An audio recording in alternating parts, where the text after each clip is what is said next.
The Zoom call had that familiar Brady Bunch grid of faces, each family member in their carefully curated box. Mom with her ring light and filter background of fake bookshelves. Dad in his study with his diplomas prominently displayed. My twin brother Marcus in his corner office at Goldman Sachs, making sure everyone could see the Manhattan skyline behind him. And me, Nina Reeves, in my messy home office with a Wonder Woman poster and a dying succulent, looking exactly like the family disappointment they'd all decided I was 15 years ago. Maybe you should just delete yourself from the family chat. Marcus laughed, that cruel edge he'd perfected in business school slicing through the speakers. I mean, it's getting embarrassing. Nina, we're trying to plan Mom and Dad's 40th anniversary party, and you're suggesting a potluck. This isn't some college dropout gathering. The others laughed. Cousin Janet, always eager to pile on. Uncle Richard, who'd never forgiven me for leaving law school. Aunt Patricia, whose main personality trait was agreeing with whoever seemed most successful at the moment. Some of us have actual careers to fund these things, Marcus continued, on a roll now. I just made partner. Janet's practice is thriving. Even Dylan landed that consulting gig, and you're... What are you doing again? Still playing with computers in your apartment? Something like that, I said quietly, watching the notification that had just popped up in the corner of my screen. Microsoft acquisition alert. Congratulations! Cloud Vault Technologies acquisition complete. Total value, $47 million. Founder payout, N Raves, $31,200,000 after investor distributions. Press release. 15 o'clock PST. My hands didn't shake. I'd been expecting this for weeks, through rounds of due diligence, sleepless nights of negotiations, and careful orchestration of what would become Microsoft's key infrastructure acquisition of the year. But the timing, the absolute perfect timing, made me wonder if the universe had a sense of humor. Are you even listening? Marcus snapped. Or are you playing one of your little games? No games, I said, moving my mouse to the screen share button. Actually, I just got an interesting notification. Oh good, Aunt Patricia chirped. Did you finally get a real job? Something like that. I clicked share screen. The Microsoft letter filled everyone's view. The letterhead alone, that familiar Foursquare logo, made Marcus lean forward. But it was the number that made everyone freeze. $47 million. The silence lasted exactly 4 seconds. I counted. What? Dad's voice cracked. What is this? It's a joke, Marcus said quickly. She's spoofing a website. Nina, this is pathetic. Even for... I scrolled down to the signature section. Satya Nadella's digital signature. The Microsoft Corporation seal. The wire transfer confirmation showing $31.2 million pending in my account. Cloud Vault Technologies. Mom read slowly. Nina, what is Cloud Vault Technologies? My company, I said simply. The one I've been building for the past 7 years. The one you all mocked me for working on. Marcus called it Nina's Imaginary Internet Project last Christmas, remember? Marcus's face had gone from smug to pale. That's impossible. You dropped out of law school. You live in a studio apartment. You drive a 2015 Honda. By choice, I interrupted. Everything I had went into the company. Every dollar, every hour, every ounce of energy you all spent mocking me for wasting my potential. I pulled up another tab, the press release that would go live in an hour. Microsoft acquires Cloud Vault Technologies for $47 million to revolutionize cloud infrastructure security. Founder Nina Reeves, 29, to lead new Microsoft security division. 29, Aunt Patricia whispered. You're 29. Same age as Marcus, I said. Funny how different twins can be, isn't it? Dad cleared his throat, his professor voice attempting authority. Nina, if this is real... If? I laughed, but it wasn't bitter. Just tired. Dad, you haven't believed anything I've done was real since I quit law school. Why start now? I opened another tab, my email. Hundreds of messages flooding in. Congratulations from investors. Interview requests from TechCrunch, Forbes, The Wall Street Journal. A personal note from someone at Apple saying they wished they'd moved faster. You all decided who I was the day I left law school, I continued. The failure, the dropout. The one who couldn't hack it in the real world. Marcus's disappointing twin who played with computers instead of getting a proper job. Nina. We never mom started. December 2019. I cut her off. Family dinner. You introduced Marcus to your friends as our son, the investment banker, and me as our other child, she single quotes finding herself. I just closed my first $1 million in funding that week. Christmas 2020. I continued. The Zoom call where Uncle Richard spent 20 minutes explaining why tech startups were just gambling for people afraid of real work. I was in the middle of a 16-hour coding session to fix a critical security flaw that would have cost 3 Fortune 500 companies their entire databases. Last month, I looked directly at Marcus. You sent me that article about why following your dreams is a millennial mistake, with a note saying I should get serious about life. I was in final negotiations with Microsoft. Marcus's mouth opened and closed like a fish. The Goldman Sachs skyline behind him suddenly looked less impressive. But you never said anything, Janet managed. You never told us. I tried. For years I tried. Every family gathering, I'd mention the company, the technology we were building, the problems we were solving. But someone would always cut me off to ask Marcus about his bonuses or to lecture me about security and stable careers.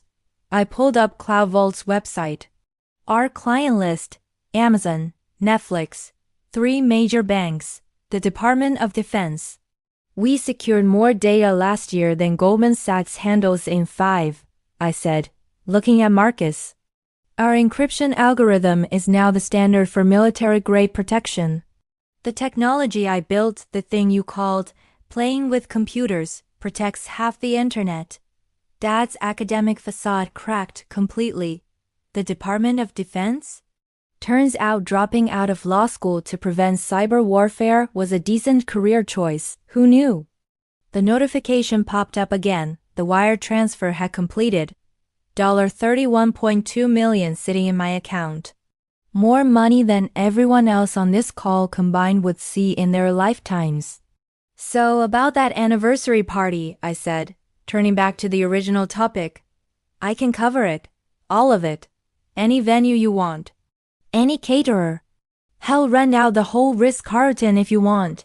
Nina, Mom's voice was small. We didn't know. Because you didn't ask. Because you didn't listen. Because Marcus was the successful one and I was the cautionary tale you told at dinner parties. Marcus found his voice.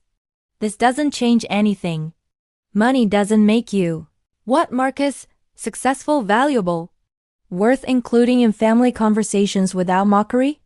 I pulled up another email, this one from Harvard Business School. They want me to teach a course on tech entrepreneurship.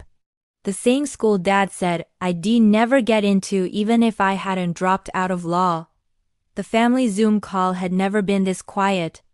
23 relatives, all muted by the weight of spectacular miscalculation. I have to go, I said finally. Press conference in an hour. Microsoft wants me to talk about the future of cybersecurity. But don't worry, I'll keep myself in the family chat. Wouldn't want to delete myself right when things get interesting. Nina, wait, Marcus said desperately. We should celebrate. This is family news. We should what? Pretend you haven't spent 7 years telling everyone I'm a failure? Act like you didn't just tell me to delete myself 5 minutes ago? I shook my head. No thanks. I'll celebrate with the people who believed in me. All 12 employees who bet their careers on the dropout. The investors who saw potential where you saw disappointment. This is vindictive, Uncle Richard huffed. Rubbing success in our faces. No, I said calmly. Vindictive would be buying Goldman Sachs just to fire Marcus. This is just truth. The difference is, now you have to see it.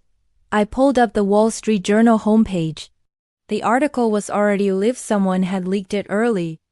Microsoft's youngest acquisition, 29-year-old founder rejects Silicon Valley for Seattle garage startup. There was my photo. Not the polished headshot Mom always said I needed, but one my lead developer took me in jeans and my Wonder Woman t-shirt, standing in front of a whiteboard covered in code, grinning like I'd just solved the puzzle of the universe. Which, in a way, I had. That's the photo going worldwide, Mom gasped. Yeah, Microsoft loved it, said it showed authenticity. Apparently that's worth more than a Goldman Sachs suit these days. Marcus's screen went black. He'd left the call. One by one, others started dropping off. Aunt Patricia muttered something about having errands. Uncle Richard suddenly remembered a meeting. Cousin Janet just disappeared without a word. Finally, only my parents remained. Nina, Dad said quietly. We're proud, I suggested. Now? When there's a number attached to validate me. When Microsoft's approval makes me real to you. They couldn't answer. I've been proud of myself every single day for 7 years, I said. Through every rejection, every failed pitch, every family dinner where I was the punchline. I didn't need Microsoft to validate me. I needed my family to just see me. Mom was crying now, her perfectly applied makeup running. We failed you, she whispered. No, I said. You failed yourselves. You had a front row seat to something extraordinary and you missed it because you were too busy watching Marcus be ordinary in a suit. I hovered over the leave meeting button. The press release has my email, I said. The real one. Not the family chat where you send Marcus's promotion announcements and articles about why millennials are failing. If you want to actually know me, who I really am, what I really built, you can reach out. But I'm done being the family disappointment you tolerate at holidays.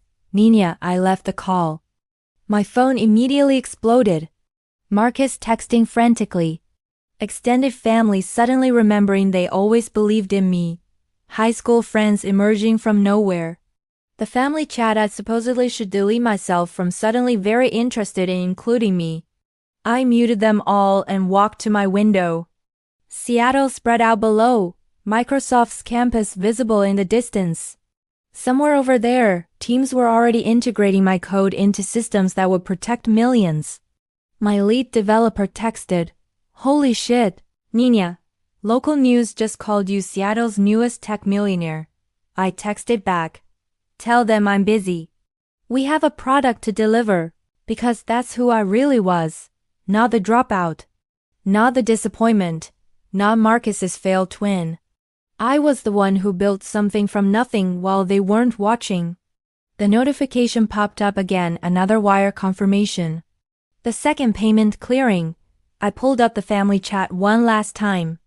Marcus had sent 37 messages in 5 minutes.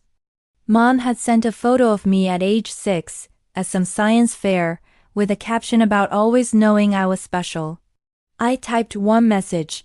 Delete yourself was good advice, Marcus. I deleted the version of me that needed your approval. Thanks for the push. Then I archived the chat, poured a glass of the champagne I'd been saving for this moment, and sat down to prepare for the press conference that would change everything. The studio apartment they pitied me for looked different now. Not because anything had changed, but because I finally saw it for what it was, the birthplace of an empire built on spite, brilliance, and the absolute refusal to be what they expected. The Wonder Woman poster caught my eye, and I raised my glass to her. Here's to deleting ourselves from spaces that never deserved us, I said to the empty room that had heard every frustrated scream, every triumphant breakthrough, every moment of doubt conquered by determination. My phone rang. Microsoft's PR team. Ms. Reeves? We're ready for you.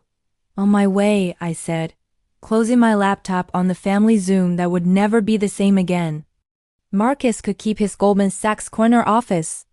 I had just bought my freedom from a lifetime of comparison, and it only cost me everything I had, worth every penny, worth every minute, worth every dismissive laugh that fueled the fire they never saw coming.